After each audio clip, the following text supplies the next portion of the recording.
కార్తీక్ నేను కలుసుకున్నా మొదటి రోజులొస్తే బావుండనిపిస్తోంది. ఏం చేయగలవరా నువ్వు? ఏం చేయగలవు? నీకు అమ్ముందిగా.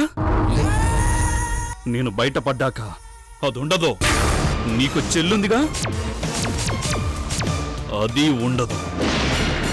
సరదాగా ఆ మాలిని వాళ్ళింటికెళదాం. అమ్మని చెల్లిని ఎలాగైనా కాపాడుకోవాలి.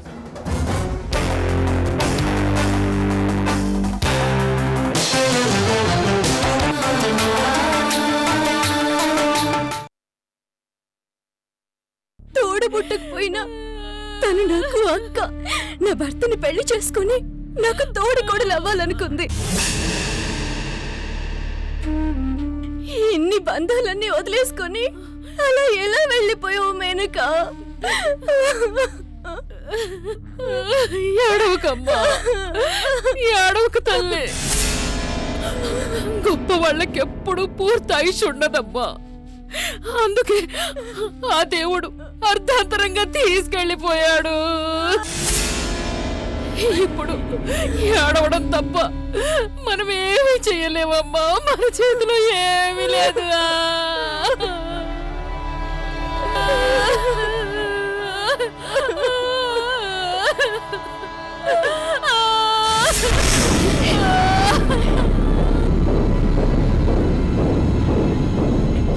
ఆపండి!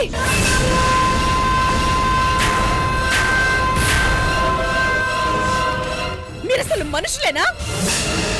చివరికి కన్నీళ్ళని కూడా అవసరానికి వాడుకుంటున్నారా? ఏడ్చింది చాలు, ముందుక్కడి నుంచి వెళ్ళిపోండి.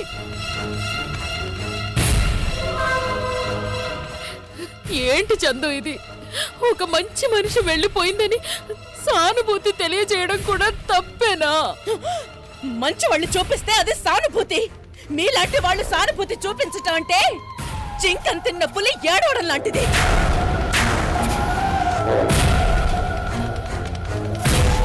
ఏంటమ్మా మాటలు? మేనక చనిపోయిందని జలసికి మాత్రం బాధ ఉండదా? ఆంటీ, మీరు వాళ్ళ నీళ్లను చూసి కన్నీళ్ళు అనుకుంటున్నారా? అవి కన్నీళ్లు కావు, ఆనంద బాష్పాలు. మేనక చనిపోయింది అంటే వీళ్ళకంటే సంతోషించేవాళ్ళు ఈ ప్రపంచంలోనే ఎవరూ ఉండరు. ఎందుకు చందు నీకు మా మీద అంత కోపం? మనకి 100 గొడవలు ఉండొచ్చమ్మా, కానీ ఒక మంచి మనిషి చావుని కూడా మా అవసరాలకి వాడుకుంటున్నావని అంటున్నావే, నీకది న్యాయమా? నువ్వేడిస్తే అవి కన్నీళ్ళ, మేమేడిస్తే అవి నీళ్ళ. జలజని కూడా నువ్వలా అనడం బాగాలేదమ్మా. తను నన్ను బ్రతికించిన దేవత. నా ముందు నువ్వు తననిలా మాట్లాడితే నాకెంత బాధగా ఉంటుంది. పసుపు చీర కట్టుకున్నంత మాత్రాన దేవత కాదత్తయ్యా. మీ కళ్ళకి కనిపించే ఆ దేవతలోని దయ్యాన్ని మీరు చూడలేదు. అదేంటి, ఈ రోజు నేను మీ ముందు ఇలా ఉన్నానంటే అందుకు కారణం జలజే. అవును, తను కిడ్నీ ఇచ్చింది, మిమ్మల్ని కాపాడింది. కానీ మీ ప్రమాదానికి కారణం జలజే అన్న విషయం మీకు తెలుసా?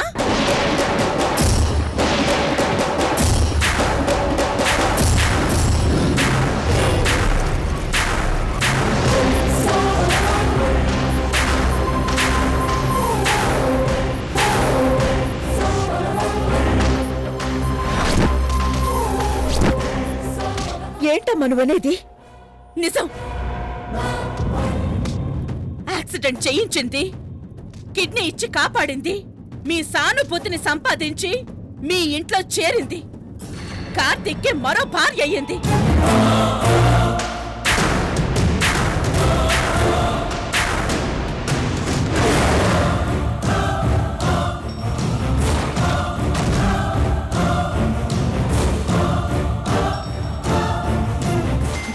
చందు, నిందలు వేయడానికి మేమే దొరికావా? నా కూతురు త్యాగానికి అర్థాన్నే మార్చేస్తున్నావు.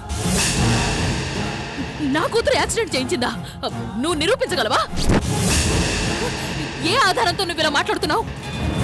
జలజ యాక్సిడెంట్ చేయించిందని నా సాక్ష్యం సరిపోతుందా?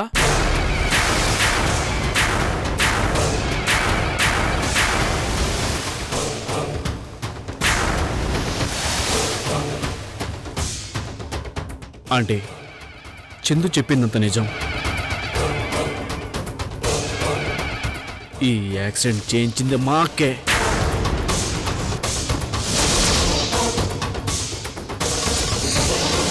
అందుకే ఆ దేవుడు ఆ శరీరంలో ఒక అవయవం లేకుండా ఔడదని చేశాడు.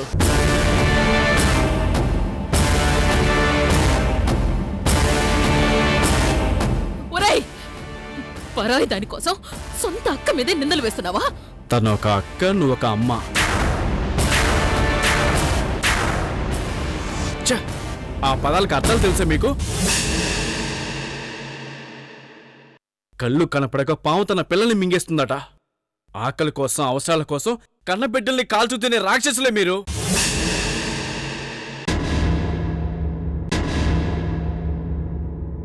నన్ను క్షమించండి. ఈ నిజం మీకెప్పుడో చెప్పాలనుకున్నాను, కానీ జలజ మీద మీకున్న అభిమానం, నేను చెప్పే నిజాన్ని అసూయ అని అపార్థం చేసుకుంటారేమోనని మీతో చెప్పలేకపోయాను.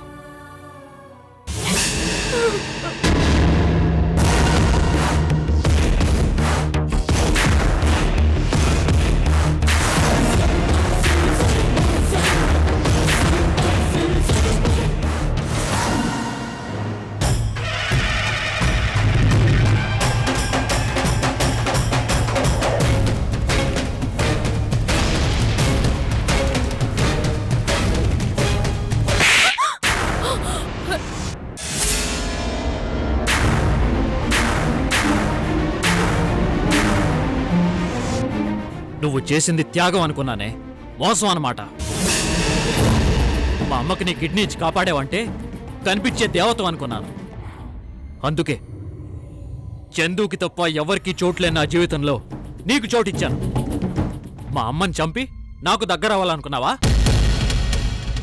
నిజంగా అదే జరుగుంటే అది తెలిసిన రోజే నిన్ను చంపేసేవాణ్ణి. యశోదర కూతురు అని తెలుసు కూడా నీలో మనిషి ఉందని నమ్మాను చూడు, తప్పు నాదే. ఎలా పుడతారే మనుషులుగా మీరు? మంచితనాన్ని, నమ్మకాన్ని, బంధాల్ని అన్నిటినీ మోసం చేసి బతికే బతుకు కూడా ఒక బతికేనా? చిచ్చి! కార్తీక్, నువ్వంటే నాకెంత ఇష్టమో నీకు తెలుసుగా. నేనేం చేసినా నీకోసమే చేశాను కార్తీక్. నా కోసం, నా ప్రేమ కోసం మా అమ్మనే చంపుతావా? పోవే బయట.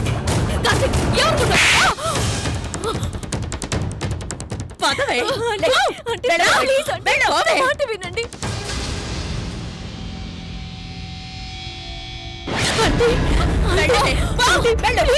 నా మాట వినండి.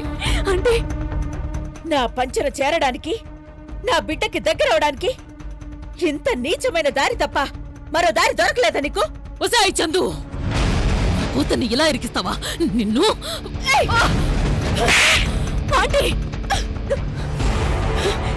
తప్పులకు అలవాటు పడిన జీవితం నీది. నీ పెంపకాన్ని ప్రశ్నించకుండా చందు మీదకి వెళ్తావేంటి? ఆంటీ, వద్దు, ఇంకెప్పుడు అలా పిలవద్దు. అలా పిలిచే అర్హత నీకు లేదు. ఇంకెప్పుడు నీ మొహం నాకు చూపించొద్దు. నువ్వు గాని మీ అమ్మ గాని నా ఇంటి ఛాయల్లో కూడా కనిపించకూడదు. పోండి, బయటికి పోండి. అది ఇంటి కోడలు, అనే హక్కు నీకు లేదు. నేను జాలి పడితే నా కోడలయ్యింది. మీరిద్దరూ ఇక్కడ ఉండడానికి వీల్లేదు. పోండి, బయటికి పోండి. వెళ్ళు, వెళ్ళు, వెళ్ళండి, వెళ్ళు.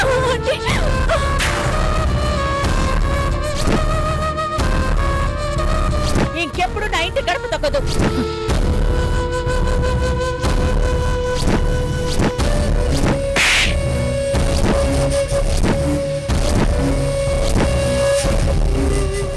క్షమించు మమ్మీ. నా వల్లేగా నీకు ఈ అవమానం. అంతమంది అన్ని అంటున్నా నా కోసమేగా అవమానాన్ని భరించావు. అవమానం అలవాటుగా మారిపోతుంది. యశోధరంటే జనంలో భయం బాగా తగ్గిపోయింది.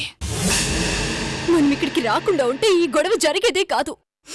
మేనక చావుతో మన టైం స్టార్ట్ అయింది అనుకున్నాను, కానీ ఇంకా స్టార్ట్ అవ్వలేదు. మనమే ఏదో ఒకటి చెయ్యాలి. ఇంకేం చేస్తాం మమ్మీ? ఈ యశోధర ఎదురు లేకుండా బతికింది. ఇప్పుడు ప్రతిదీ ఎదురొస్తూనే ఉంది. నా ఉనికిని కాపాడుకోవాలి అంటే పరిస్థితిని నేనే మార్చుకోవాలి. మమ్మీ, ఆవేశంలో ఏ నిర్ణయాలు తీసుకోవద్దు. తీసుకోకపోయినా ఒక్కొక్కసారి అది తప్పే అవుతుంది.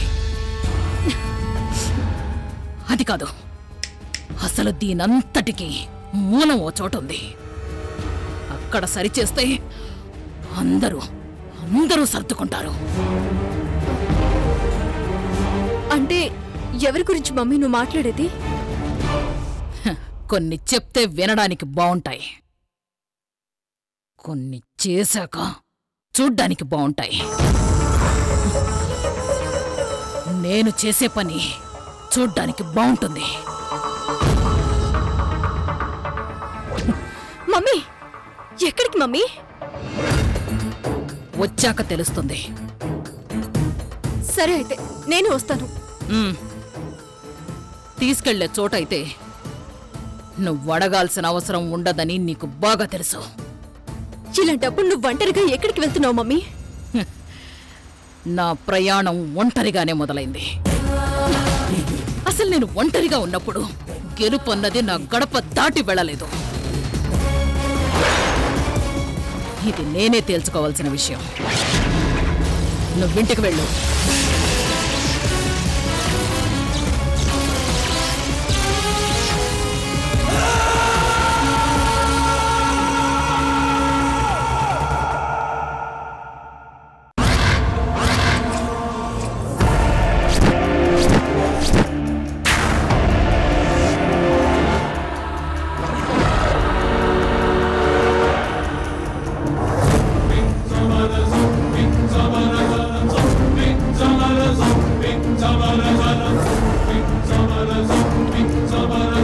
సాంబా,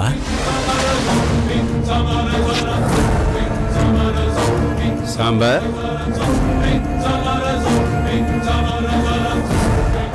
సాంబా. కార్తీక్! కార్తీక్! కార్తీక్! కార్తీక్! కార్తీక్! కార్తీక్! కార్తీక్! కార్తీక్! కార్తీక్! కార్తీక్! కార్తీక్! కార్తీక్! కార్తీక్!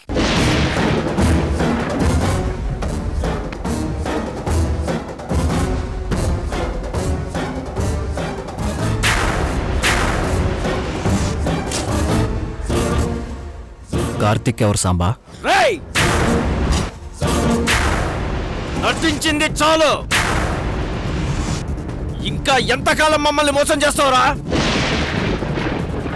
ఆ రోజు విరాట్ బాబు చెప్పినా నమ్మలేదు. తన మాటల్ని కొద్దిగా ఆలోచించినా ఆ రోజే నీ బతుకు బయటపడేది. సాంబా, ఎవరితో మాట్లాడుతున్నావు? ఏం మాట్లాడుతున్నావు? అర్థమవుతుందా? నాకు అర్థమైంది. అర్థం కావాల్సింది మీకు. వీడు మన శంకరన్న కాదు. శంకరన్నలా నటిస్తున్న కార్తీక్. రేయ్!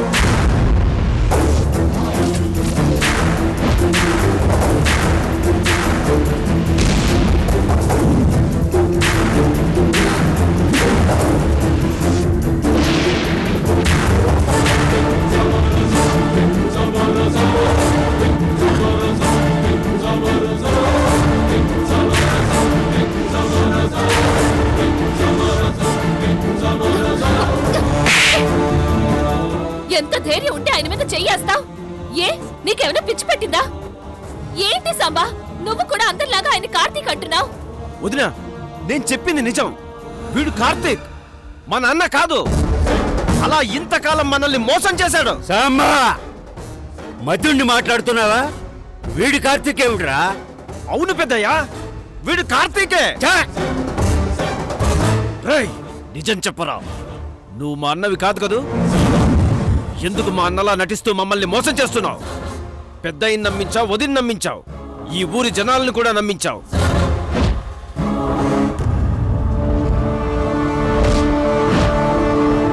కానీ ఈ సాంబని మాత్రం మోసం చేయలేవురా. సాంబా, నేను చెప్పేది విను, తర్వాత మాట్లాడుకుందాం. ఏందిరా తర్వాత మాట్లాడుకునేది? ఇక నీతో మాట్లాడింది. మా అన్నలా మమ్మల్ని మోసం చేసినందుకు ముక్కలు ముక్కలుగా నరికేయడమే. సాంబా, ఏంటి నువ్వనేది? అసలు ఎందుకు ఇలా ప్రవర్తిస్తున్నావు? రేయ్, శంకర ముందు తలెత్తని వాడివి ఇవాళ వాడి కాలర్ పట్టుకుని వాడెవరిని అడుగుతున్నావు? ఏమిటా ఇదంతా? వీడు మనల్ని మోసం చేశాడు పెద్దయ్య. అన్నలా ఉన్న ఒకే ఒక్క అవకాశాన్ని వాడుకుని ఈ ఇంటిని, ఈ ఊరిని పిచ్చి వాళ్ళని చేశాడు. ఆయన కాదని నువ్వెలా చెప్పగలవు సాంబా? తెలిసింది వదినా, వీడి చరిత్ర అంతా బాగా తెలిసింది. రేయ్, నువ్వు మా అన్నవనుకుని చేతులెత్తి మొక్కాం కదరా.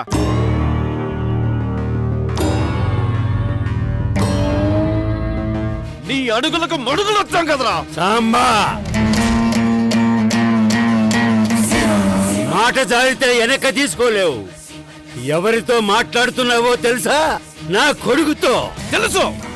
ఇదే, ఈ నమ్మకమే, ఈ అభిమానమే వీడు మనల్ని మోసం చేసేలా చేసింది. చెప్పరా, మేము నమ్ముకుంది నిజం కాదు, నువ్వు చెప్తుంది అబద్ధమని చెప్పు.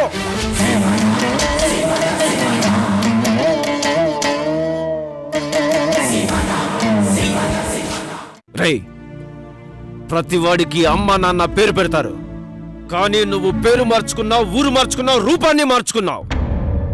మమ్మల్ని మోసం చేస్తూనే జన్మనిచ్చిన నీ తల్లిని మోసం చేశావు.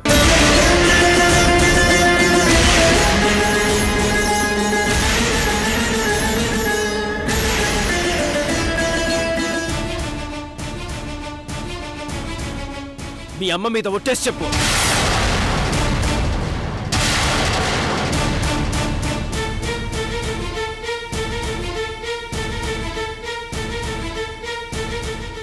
నీకు జన్మనిచ్చిన తల్లి పెంపకం మీద ఒట్టేసి చెప్పు. నువ్వు ఎవరు?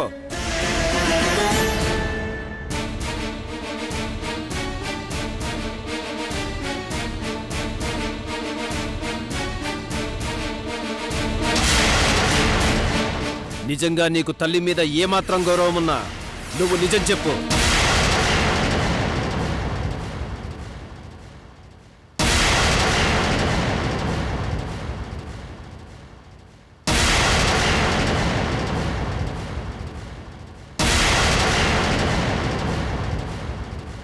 నన్ను క్షమించండి,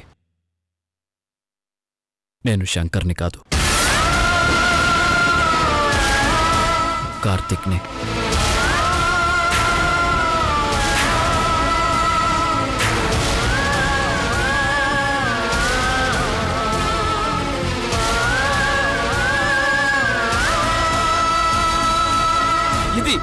ఇది వీడి నిజ స్వరూపం.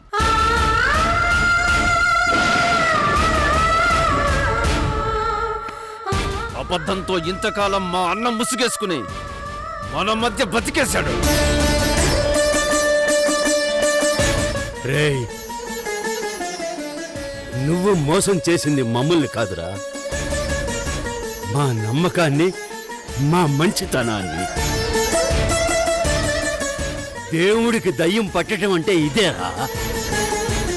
నా బిడ్డలాగా నటించి మమ్మల్ని అందరినీ మోసం చెయ్యాలని ఎందుకు అనిపించిందిరా నీకు? ఏం చేసావురా మా శంకర్ని? చనిపోయేవాణ్ణి బ్రతికించినందుకు నువ్వు చూపించే కృతజ్ఞత ఇదా? ఛీ!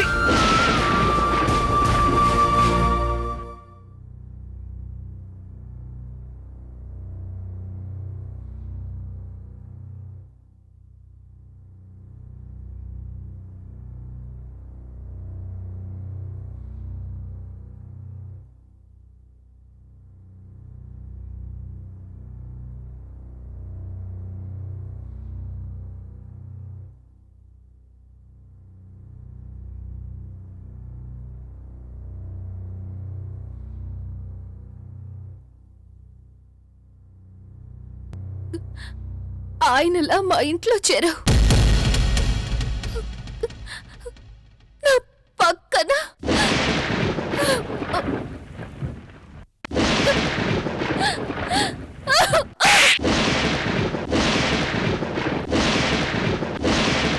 ఊరంతా దండాలెట్టే దేవుడే గుడి బయటే ఉండిపోయాడెందుకో, గుమ్మం దాటొచ్చేది ఇంకా ఎప్పుడో.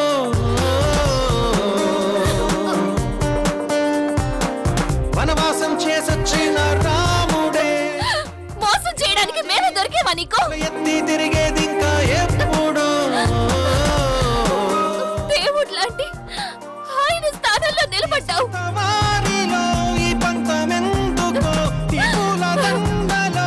ఆ దేవుడికి మచ్చ తెచ్చావు కదరా. ప్రేమే ఉన్నదా చేశారే గుండెల్లో తప్పు నువ్వు చేసిన ఫలితం ఆయనకి తగులుతుంది. నా భర్తలా నటించి ఎందుకురా, ఎందుకు మా జీవితాలతో ఆడుకున్నావు? ఏం సాధించాలని? ఏ పాపం చెయ్యని వారే ఉన్నారేంటో కారాగారులో.